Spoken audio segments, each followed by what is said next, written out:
हमारे संवाददाता अजय चौहान हमारे साथ दिल्ली से लाइव जुड़े हुए हैं, जो हमें ज्यादा जानकारी और अपडेट उस खबर से जुड़ी देंगे। अजय दी, देखिए सबसे पहले तो ये कि विपक्ष ने हंगामा किया।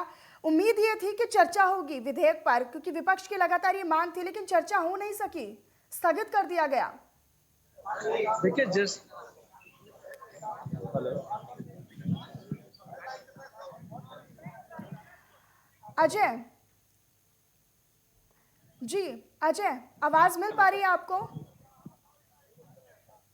जी मिल रही है। जी अजय, देखिए मेरा सवाल यही है कि विपक्ष ने हालांकि इस विधेयक पर चर्चा की मांग की थी, लेकिन उससे पहले ही इस कार्यवाही को, सदन की जो कार्यवाही है उसको स्थगित करना पड़ा, चर्चा नहीं हो पाई। देखिए जैसे सुबह से तो बात कर रहे हैं हम, विपक्ष अभी था लेकिन 12 बजे तक स्थगित था, लेकिन दूसरा कि जिस तरीके से बिल को पेश किया गया और पास करने की बात कही तो पास भी हुआ, लेकिन विपक्ष ने हमेशा सुना और उसको हंगामा के बीच में किया और साबित कर दिया, और जब 2 बजे तक के लिए स्थगित कर दिया, लेकिन अब बिल तो पास हो गया है, लेकिन विपक्ष की और भी उसमें कई मांगे थी, क्योंकि सदन में देखिए पहले ही कहा था मोदी मैं हर सवाल का जवाब देने के लिए तैयार हूँ, अगर आप सुने, लेकिन देखिए सवाल का जवाब देने से पहले ही जो विपक्ष है और सदन को बार बार दूसरी बार स्थापित कर दी गया, तो देखिए यही होगा कि अगर विपक्ष सही तरीके से बात सुना तो हो सकता है जो इनकी किसानों की मांगे थी उस पर भी चर्चा की जाए, लेकिन विपक्ष है कि वो सुनने को तैयार ही नहीं है, क्योंकि देखिए तोमर ने जिस तरह बिल पेश किया उसको पारित कराया गया, वो एक किसानों के हक में गया है, लेकिन विपक्ष है कि उसको सुनने को तैयार नहीं है, तो फिर सदन को देखो फिर स्थापित कर दिया गया।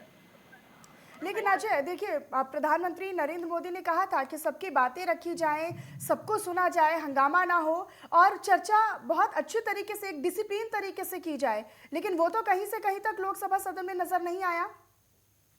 देखिए लोकसभा में वही चीज पता है कि जो विपक्ष है सुनने को तैयार हो या जिस खाली सत्र चल रहा है, तो विपक्ष हमेशा हावी रहता है, बात सुनने को तैयार नहीं है, और जो केंद्र सरकार प्रधानमंत्री मोदी है वो इस बात बार कहते हैं कि चाहे कृषि मंत्री हो कोई भी है, कहते हैं कि हम पहले बात सुनिए, उस पर निर्णय जब भी लिया जाए आप सुनेंगे, लेकिन चर्चाएं होंगी, चर्चा के सवाल का जवाब दिया जाएगा, लेकिन विपक्ष का एक ही सीधा है कि चर्चाएं नहीं सुननी है, विपक्ष को नहीं सुना, उसे हंगामा काटना है, सदन को बंद करना है, यानी कि अगर इस तरीके से चलता रहा तो सदन में कैसे तरीके से चलेगा, क्योंकि लोगों की जो मांगे है, जो व्यवस्था है, जो चीज बहुत ऐसी मांगे होती है, बहुत से कानून है जो जनता के हक में इसी लोकसभा के अंदर बनाई जाती हैं, और उसके बाद भी अगर ये विपक्ष यही करता है तो फिर कहीं ना कहीं देखिए अच्छा, लेकिन विरोध को सिर्फ देखिए शोर अजय, मचाना।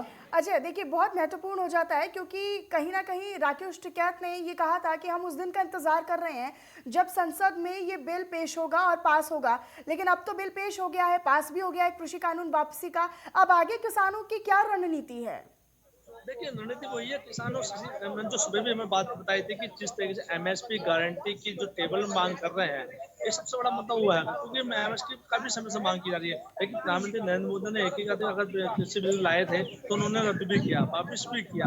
अब आगे की जो रणनीति होगी, आगे जो सवाल आएंगे वो सोच समझकर उसको देखना होगा कि किस तरीके से किया जाएगा, लेकिन विपक्ष है कि आज ही सारे जो मांगे थी उनकी रद्द की जाए, वापिस लिए जाए, लेकिन विपक्ष कहीं ना कहीं सदन को चलने में स्थगित करता है, बार बार हंगामे की आवाज उठाता है, तो देखिए ये बहुत बड़ा है, क्योंकि सदन चलने में बहुत समय लगता है, बहुत नुकसान होता है, वो सारा भार एक पब्लिक पे पड़ता है, क्योंकि बिल्कुल। करोड़ों रुपए खर्च होता है, अगर विपक्ष बात नहीं सुनेगा केंद्र की तो वो आगे किस तरीके से उसको पास कराएगा या कौन सा नया कानून लाएगा, ये विपक्ष को सुनने की क्षमता होनी चाहिए। बिल्कुल सुनने की क्षमता होनी चाहिए अजय, लेकिन अगर ये भी सवाल खड़ा होता है कि अगर विपक्ष ही साथ नहीं देगा सदन में चर्चा के लिए, तो चर्चा को आगे कैसे बढ़ाया जाएगा? क्योंकि कहीं ना कहीं विपक्ष तो सरकार को घेरने की लगातार कोशिश कर रहा था कृषि कानूनों की वापसी को लेकर, लेकिन अब जब सरकार ने खुद ही वापस कर लिए हैं और जब बिल पेश किया गया तो चर्चा के लिए तैयार ही नहीं हुआ विपक्ष।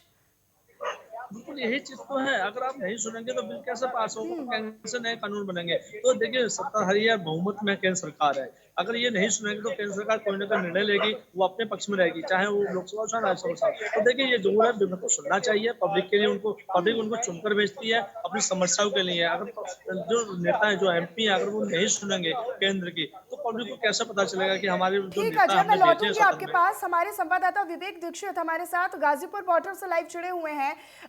विवेक, देखिए मैं आपके आसपास देख पा रही हूँ कि आप किसानों के बीचों बीच हैं। अब सदन में लोकसभा की कार्रवाई को स्थगित कर दिया गया, लेकिन उससे पहले कृषि मंत्री आते हैं और बिल को पेश करते हैं और पास भी हो जाता है। आप किसानों से बात करके देखिए कि किसानों का आप क्या कहना है, कब तक यह आंदोलन जारी रहेगा? अब बिल्कुल, इस वक्त मौजूद हूँ मैं गाजीपुर बॉर्डर पे मौजूद हूँ, जहाँ पे लगातार यहाँ किसान जो बैठे हैं सुबह से इंतजार कर रहे थे कि जो प्रस्ताव रखा जाएगा उसके बाद क्या प्रतिक्रिया आएगी। लेकिन यहाँ पे खुशी का माहौल है। कुछ नेता हमारे किसान नेता भी हमारे साथ में बैठे हुए हैं। सर, अब घर वापसी है, खुशी की लहर तो होगी होगी। नहीं, खुशी की लहर क्या, खुशी की लहर तो हमें जब होगी जब हमारे सारे मुद्दे पास हो जाएंगे। भाई कृषि कानून का आपने पास करवा दिया, उसके लिए आप कह रहे हैं 3 कानून वापसी करें, लेकिन एमएसपी भी हमारी बकाया है, एमएसपी पे कोई गारंटी नहीं है। ये बात हमने शुरू से रख रखी थी हमारे नेताओं ने। उसके अलावा 750 किसान मर गए, उन 750 किसानों के घर वालों को मुआवजा मिले, उनके मरने का भाई क्षतिपूर्ति कर नहीं सकते। जिस माँ की गोद का लाल चला गया, क्या वो गोद भर देंगे, सुनी हो गई, लेकिन वो पैसे से कुछ क्षतिपूर्ति हो जाएगी भाई, तो उसके लिए जो है मुआवजा मिले। जिन लोगों के खिलाफ मुकदमे हो गए, जो जेल में बंद है, वो जेल से छूटें, वो अपने घर को जाएं और उनके मुकदमे खत्म हो, तभी तो हमारी बात ये हो। भाई इस पार्ट के, इस किताब के सब पार्ट हैं। जो एक काम हुआ 750 किसानों का, वो भी तो इसी में हमारे आंदोलन में, और जो जिनके खिलाफ मुकदमे हुए, जो जेल में बंद हैं, वो भी इसी आंदोलन के चक्कर में बंद हुए। तो भाई ये सारी चीजें, ये मुद्दे हैं, ये खत्म हो, सरकार इन सब मुद्दों को हमारे मान ले, हमारे नेताओं की बात मान ले, फिर हम खुशी से अपने घर चले जाएंगे। देखिए, सबसे बड़ी बात यह है कि आप लोग ये चाहते थे कि तीनों जो कानून थे वो वापिस हो। आप लोग की प्रमुख मेन मांग थी आपकी, ठीक है। तो लगातार कहीं ना कहीं अब बच्चों की तरह एक हद टाइप की हो गई है कि, और जो मांगे हैं वो बढ़ती हुई नजर आ रही। तो कहीं ना कहीं तो सर क्या लगता है सर कि अभी वापसी होगी, घर नहीं वापसी होगी सर? इतने स्वामीनाथन की रिपोर्ट लागू नहीं हो, एमएसपी पर गारंटी कानून नहीं बने, ये किसानों के मुकदमे वापस नहीं लिए जा, इतना घर वापसी नहीं है। आप पत्रकार बंधु ये कुआना चाहो हमारे मुंह तक, आप योगी सरकार का इसका धन्यवाद करोगे कि जैसा इन्होंने, इस सरकार का कहीं का धन्यवाद है? धन्यवाद उन परिवारों का है जिनके बालक बुजुर्ग शहीद हुए। धन्यवाद उस किसान का है, धन्यवाद उस किसान का है जो एक आवाज पे दिल्ली पर नजर लगाए बैठा, एक आवाज पे किसान की हाँसी तुरंत आवे। धन्यवाद उस गरीब किसान का है जो इन दिल्ली के बॉर्डरों पर पड़ रहा है। धन्यवाद उसका है जो मतलब ये नजर नहीं आ रहा है। यानी विवेक, यानी किसानों का इस तरह की अभी कोई मूड नजर नहीं आ रहा है कि वो इस आंदोलन को अभी खत्म करेंगे, क्योंकि कहीं ना कहीं अभी उनकी और भी मांगे हैं जो वो सरकार से चाहते हैं कि उस पर चर्चा हो, लेकिन विपक्ष है कि उस पर चर्चा करने के लिए तैयार नहीं है। और बहुत बहुत धन्यवाद विवेक आपका इस तमाम जानकारी के लिए, और अजय आपका भी बहुत बहुत धन्यवाद हमारे दर्शकों तक इस जानकारी को पहुंचाने के लिए। रुक रहे एक छोटे से ब्रेक के लिए, फौरन लौटेंगे।